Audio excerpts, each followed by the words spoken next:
नमस्कार विद्यार्थियों, आज हम भारत शासन अधिनियम 1935 के बारे में चर्चा करेंगे। भारत शासन जो अधिनियम है वो ब्रिटिश शासन का एक महत्वपूर्ण अधिनियम है। भारतीयों की मांग को देखते हुए समय समय पर ब्रिटिश शासन ने जैसे 1861 में, 1891 में, 1919 में, 1909 में और 1935 में शासन अधिनियम बनाए थे। 1935 का अधिनियम इसलिए सबसे महत्वपूर्ण है क्योंकि भारतीय संविधान के अंतर्गत 1935 के अधिनियम की बहुत सारी विषय सामग्री ली गई है। भारतीय संविधान की विषय सामग्री के ऊपर, उसकी भाषा के ऊपर भी 1935 के शासन अधिनियम का प्रभाव देखने को मिलता है।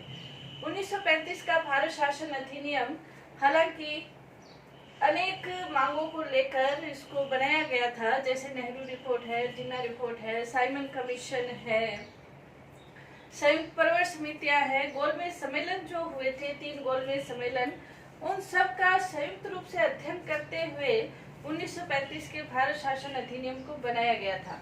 लेकिन अंग्रेजी सरकार ये नहीं चाहती थी कि भारतीयों को कुछ प्रदान किया जाए और वो ये भी नहीं चाहती थी कि भारतीयों की मांगों को अब ठुकराना उनके लिए सहज है।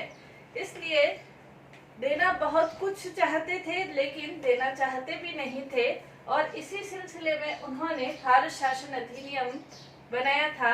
हालांकि बहुत लंबा, अब तक का सबसे बड़ा भारत शासन अधिनियम अपन इसे कह सकते हैं। बाद में इस अधिनियम को 2 भागों में विभाजित कर दिया गया। 1935 का भारत शासन अधिनियम और बर्मा का शासन अधिनियम 2 भागों में विभाजित कर दिया गया। जो पहले भारत शासन अधिनियम था उसमें 14 भाग थे, 451 धाराएं थी और 15 परिशिष्ट थे, यानी कि बहुत बड़ा भारत शासन अधिनियम बनाया गया था, जिसमें कि भारतीयों को शासन में स्वायत्तता देने से संबंधित अनेक प्रकार के नियम परिनियम बनाए गए थे। भारतीय संविधान के ऊपर भी हालांकि 1935 के अधिनियम का काफी प्रभाव है, लेकिन फिर भी इस अधिनियम के द्वारा यदि देखा जाए तो बहुत बड़ा ये अधिनियम है, लेकिन फिर भी भारतीयों को क्या प्रदान किया गया? कुछ भी प्रदान नहीं किया गया था। विधायी क्षेत्र में देखें तो अंतिम शक्ति ब्रिटिश संसद के पास थी। वित्तीय क्षेत्र में देखें तब भी अंतिम शक्ति सम्राट के पास थी। प्रशासनिक क्षेत्र में देखें तब भी ब्रिटिश सम्राट ही सर्वे सर्वा था और न्यायिक क्षेत्र के अंतर्गत देखें तो ब्रिटिश न्यायालय ही सर्वे सर्वा था, ब्रिटिश प्रिवी काउंसिल ही सर्वे सर्वा थी। किसी भी क्षेत्र में भारतीय अंतिम रूप से उत्तरदायी हो ऐसा नहीं है। फिर भी भारत शासन अधिनियम की आज हम चर्चा करेंगे, अनेक विशेषताओं को देखें जिससे हमें पता चलता है कि वास्तव में भारत शासन अधिनियम क्या था। भारत शासन अधिनियम की प्रथम यदि विशेषता देखें तो भारत शासन अधिनियम के अंतर्गत जो प्रस्तावना है, प्रस्तावना का अभाव इसके अंतर्गत पाया जाता है। प्रस्तावना किसी भी संविधान के लिए बहुत महत्वपूर्ण स्थान रखती है, क्योंकि प्रस्तावना के द्वारा ही उस जो विधेयक है, संविधान है, उसके उद्देश्यों, उसके मार्ग, उसके रास्ते का पता चलता है। लेकिन 1935 के अंतर्गत प्रस्तावना का ही अभाव था और जब इसका विरोध किया गया तो ये कहा गया कि 1919 का जो भारत शासन अधिनियम है उसकी प्रस्तावना को इसमें ऐड कर लिया जाए। ब्रिटिश सरकार ये नहीं चाहती थी कि भारतीय स्वराज्य की दिशा में आगे बढ़े, इसलिए वो किसी भी प्रकार की प्रस्तावना से बच रही थी। दूसरी इसकी महत्वपूर्ण जो विशेषता है वो हम देख सकते हैं कि अखिल भारतीय संघ की व्यवस्था इसके अंतर्गत की जानी थी। पूरा भारत एक संघ शासन में निर्धारित किया जाना था, जिसके अंतर्गत इसमें 3 भागों में विभाजित किया गया था। पहला 11 जो थे वो ब्रिटिश शासन के अंतर्गत जो भारतीय प्रांत थे वो थे। 6 जो थे वो चीफ कमिश्नरी जो क्षेत्र हैं वो थे और तीसरा जो इसके अंतर्गत शामिल होने थे वो देशी रियासतों के जो राजा महाराजा थे वो शामिल होने थे। ब्रिटिश भारत के अंतर्गत जो भारतीय प्रांत थे उनको संघ में शामिल होना अनिवार्य था। चीफ कमिश्नरों को भी शामिल होना अनिवार्य था, लेकिन देशी रियासतों के लिए ये स्वेच्छा के ऊपर निर्भर था कि वो भारतीय संघ में शामिल हो सकते हैं या नहीं भी हो सकते हैं। यदि उन्हें भारतीय संघ में शामिल होना है तो एक परिपत्र पर उन्हें हस्ताक्षर करने होते थे।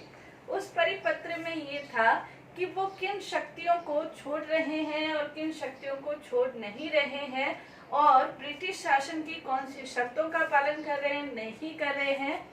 एक विस्तृत वो परिपत्र था जिसका देशी रियासतों ने स्वीकार नहीं किया था, और उसके बाद भी ब्रिटिश सम्राट उस परिपत्र के ऊपर अपनी अंतिम शक्ति रखता था। तो ये तीन प्रकार मिलकर भारतीय संघ का निर्माण करने से संबंधित थे। इसी प्रकार जो 1935 का भारत शासन अधिनियम है उसके अंतर्गत शक्ति विभाजन को लागू किया। भारत शासन अधिनियम के अंतर्गत संघात्मक शासन व्यवस्था को भारत के लिए लागू करने से संबंधित इसमें व्यवस्थाएं थी। संघात्मक शासन में संघ की अलग शक्तियां होती है, प्रांतों की अलग, राज्यों की अलग शक्तियां होती है। तो 1935 के भारत शासन अधिनियम के द्वारा भी शक्ति विभाजन सिद्धांत को अपनाया गया, यानी कि भारत के लिए एक संघात्मक शासन व्यवस्था थी। इसके अंतर्गत संघात्मक शासन में शक्ति विभाजन किया गया, तीन भागों में शक्तियों को बांटा गया।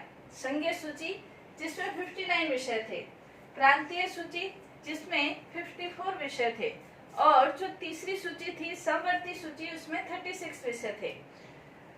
संघीय सूची पर संघ को कानून बनाना था, प्रांतीय सूची पर प्रांत को, और समवर्ती सूची पर केंद्र और राज्य दोनों कानून बना सकते थे।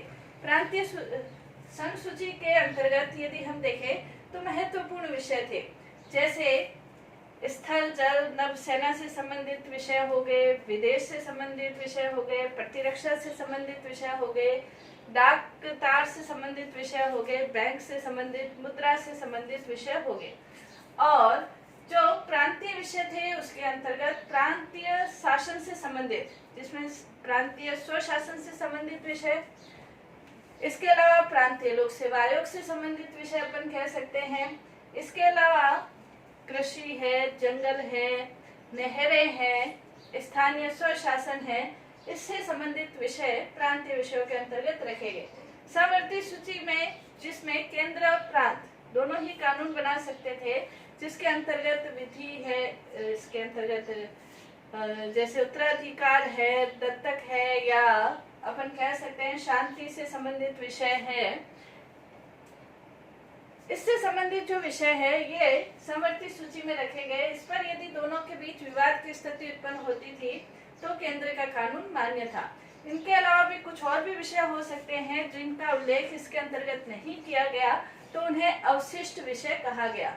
अवशिष्ट विषयों के ऊपर कानून बनाने की शक्ति है वो गवर्नर जनरल को, यानी कि संघ सूची को प्रदान की गई, केंद्रीय शासन को प्रदान की गई। तो ये शक्ति विभाजन इसके अंतर्गत व्यवस्था थी।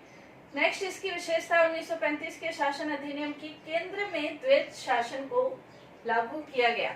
1919 का जो भारत शासन अधिनियम था, 1919 के भारत शासन अधिनियम के द्वारा प्रांतों के अंतर्गत द्वैत शासन को लागू किया गया था, लेकिन 1935 के भारत शासन अधिनियम के द्वारा केंद्र में द्वैत शासन को लागू किया गया। द्वैत शासन का मतलब ये है कि जो विषय है उनको दो भागों में विभाजित किया गया, एक तो संरक्षित विषय और एक हस्तांतरित विषय। जो संरक्षित विषय थे, जैसे केंद्र का जो शासन है वो गवर्नर जनरल के पास था, केंद्र का शासन गवर्नर जनरल के पास था। गवर्नर जनरल के पास दो तरह के विषय थे, एक तो संरक्षित विषय। संरक्षित विषय में हम कह सकते हैं जैसे प्रतिरक्षा है, वैदेशिक संबंध है, कबायली विषय है और धार्मिक मामले। ये चार विषय थे, विदेश, प्रतिरक्षा, धार्मिक मामले और कबायली विषय। इनके ऊपर कोई कानून बनाना है, नीति बनानी है, तो गवर्नर जनरल के पास 3 कार्यकारिणी मंत्री थे, या जिन्हें उन्होंने पार्षद कहा है, मंत्री थे। ये जो 3 मंत्री थे इनकी नियुक्ति गवर्नर जनरल के द्वारा ही होती थी, गवर्नर जनरल के प्रति ही उत्तरदायी थे, यानी कि इसके ऊपर वो स्वयं कानून बना सकते थे, नीति बना सकते थे। दूसरे जो विषय थे हस्तांतरित विषय। ये तो पूर्ण रूप से गवर्नर जनरल के पास ही थे। जो हस्तांतरित विषय थे इनके उनके लिए मंत्री परिषद के परामर्श के अनुसार गवर्नर जनरल कार्य कर सकता था। मंत्री परिषद की संख्या उस समय 10 निर्धारित की गई थी और ये जो मंत्री परिषद है ये संघीय व्यवस्थापिका के प्रति उत्तरदायी था। यानी कि यहाँ हस्तांतरित विषय के लिए उत्तरदायित्व निर्धारित किया गया, संरक्षित विषय के लिए नहीं किया गया। और यदि गहराई से देखा जाए तो गवर्नर जनरल के पास महत्वपूर्ण अधिकार थे। जैसे वो स्व विवेक के अधिकार उनको प्रदान किए गए थे। स्व विवेक के अंतर्गत वो जैसे मंत्रियों की नियुक्ति करनी है, विधानसभा का सत्र बुलाना है या शांति और व्यवस्था की स्थापना के लिए कोई निर्णय लेना है, तो इस संबंध में भी वो निर्णय ले सकते थे। उन्हें कुछ असाधारण शक्तियां भी प्रदान की गई थी, जैसे अध्यादेश जारी करने की शक्ति प्रदान की गई थी। इसके अलावा अल्पसंख्यकों को नियुक्तियां, अल्पसंख्यकों के अधिकारों के संरक्षण के लिए वो अपने नियम बना सकते थे। जो अनुसूचित जाति जनजाति है उनके संबंध में भी नियम बना सकते थे। इस तरह की असाधारण शक्तियां प्रदान की गई थी। और सबसे महत्वपूर्ण चीज कि गवर्नर जनरल को संकटकालीन जो शक्तियां हैं उस विषय में भी अधिकार प्रदान किए गए थे।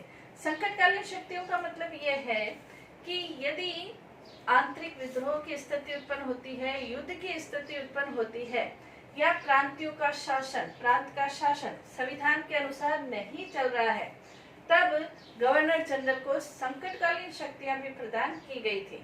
इसके अलावा ये कोशिश की गई थी कि जो गवर्नर जनरल है वो भारत में ब्रिटिश शासन के संवैधानिक प्रधान के रूप में भूमिका निभाएगा, लेकिन उसे शक्तियां इस प्रकार से प्रदान की गई कि वो वास्तविक प्रशासन के रूप में अपनी शक्तियां निभा सकता था। तो गवर्नर जनरल के बारे में महात्मा गांधी ने ये कहा था कि जो गवर्नर जनरल है वो और भी ज्यादा संवैधानिक रूप से प्रमुख बन गया है और उसके पास और भी ज्यादा शक्तियां प्राप्त हो गई है। वित्तीय क्षेत्र में भी पूरा जो बजट है उसी की देखरेख में ही बनता था और उसी की देखरेख में ही पारित होता था। बिना गवर्नर जनरल के कोई विधेयक पारित नहीं हो पाता था। तो ऐसी शक्तियां और गवर्नर जनरल की नियुक्ति सम्राट के द्वारा की जाती थी और गवर्नर जनरल के पास सारी शक्तियां थी।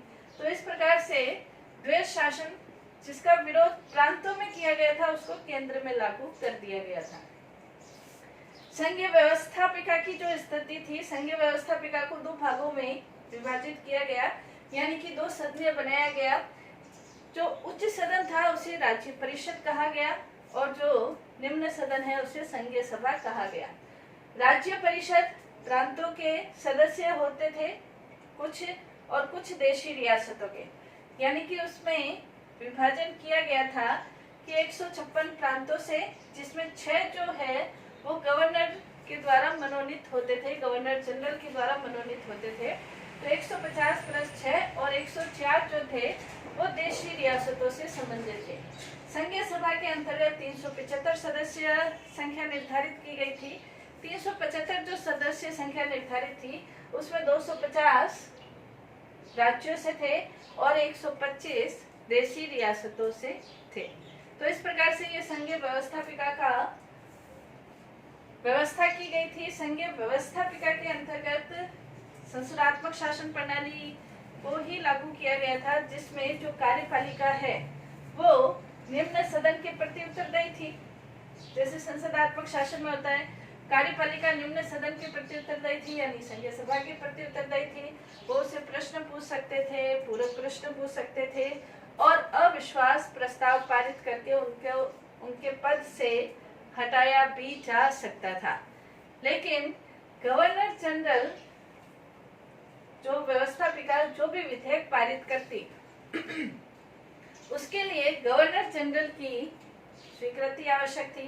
कुछ ऐसे विधेयक भी थे जिनके लिए पूर्व स्वीकृति भी आवश्यक थी। तो विधायी क्षेत्र में उनका कोई वैसे अधिकार नहीं था। अगर ये देखा जाए वित्तीय क्षेत्र में, तो वित्तीय बजट को 2 भागों में बांट दिया गया। एक तो जिनके ऊपर मतदान हो सकता था और एक जिन पर वाद विवाद बहस नहीं हो सकती थी। जिन पर नहीं हो सकता था वो करीब 80% भाग था, और जिन पे वाद विवाद हो सकता था, बहस हो सकती थी, विचार विमर्श हो सकता था, कह सकते हैं, तो वो 20% था। तो वित्तीय क्षेत्र के अंतर्गत भी उनको बहुत थोड़ी शक्तियां संघीय व्यवस्थापिका को प्रदान की गई थी। गवर्नर जनरल इसमें भी अंतिम रूप से शक्ति संपन्न था। भारत परिषद का अंत कर दिया गया। 1935 के अधिनियम के द्वारा भारत परिषद का बहुत विरोध हो रहा था, इसलिए भारत परिषद का अंत कर दिया गया। जो भारतीय शासन है वो भारतीय मंत्री के अधीन कर दिया गया, लेकिन भारतीय मंत्री की नियुक्ति भी सम्राट के द्वारा होती थी। मतलब पूर्ण रूप से भारत परिषद को हटाकर अब भारत मंत्री बना दिया गया था। संघीय न्यायालय की व्यवस्था की गई थी। संघीय न्यायालय के अंतर्गत एक मुख्य न्यायाधीश और 6 अन्य न्यायाधीश थे।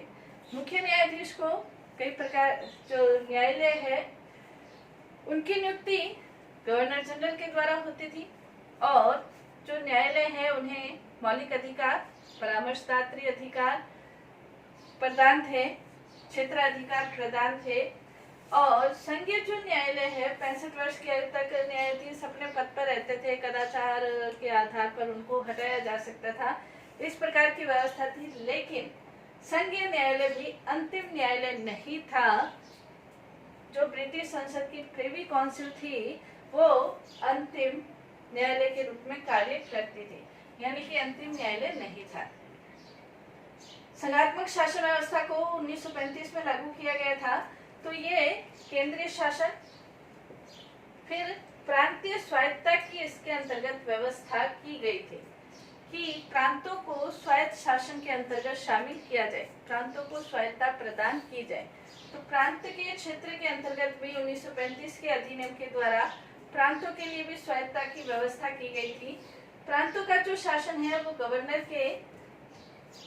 गवर्नर को दिया गया था, और प्रांतों में जो द्वैध शासन था उसे हटा दिया गया था 1935 के अधिनियम के द्वारा। केंद्र में गवर्नर जनरल और प्रांतों में गवर्नर को कार्यपालिका के क्षेत्र में, विधायी क्षेत्र में अनेक प्रकार के अधिकार प्राप्त थे।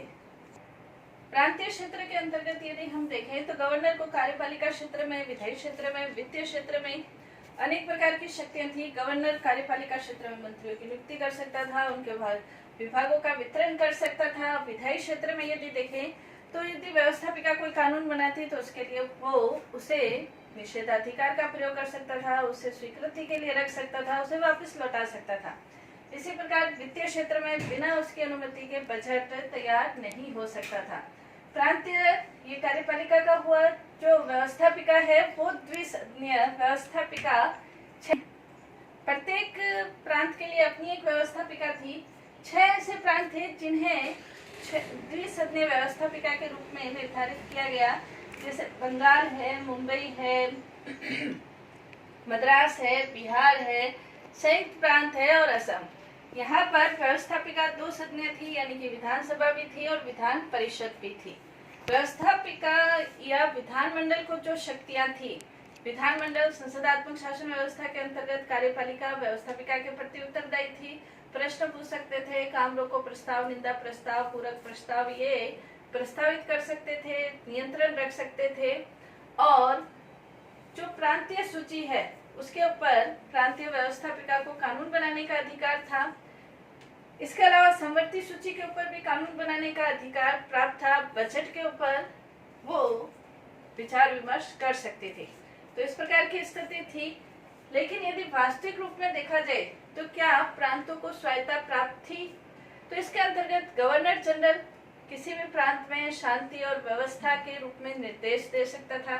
दूसरा, गवर्नर जनरल के द्वारा अगर प्रांत का शासन संवैधानिक नियमों के अनुसार नहीं चल रहा है तो उसे अपने हाथ में ले सकता था। विधायी क्षेत्र में यदि देखें तो गवर्नर जनरल जो गवर्नर है वो गवर्नर जनरल की स्वीकृति के लिए कुछ विधेयकों को रख सकता था और कुछ विधेयकों को पूर्व स्वीकृति के लिए भी रख सकता था, निर्देश दिए जा सकते थे। इसके अलावा अध्यादेश जारी करने की शक्ति भी प्राप्त थी। अध्यादेश भी जारी किया जा सकता था गवर्नर को। तो गवर्नर जनरल के प्रतिनिधि के रूप में प्रांतों में कार्य करता था। तो प्रांतीय स्वायत्ता की क्या स्थिति थी हमने देखा। इसके अलावा 1935 के अधिनियम के द्वारा भारत का जो अभिन्न अंग था बर्मा, उसे अलग कर दिया गया था।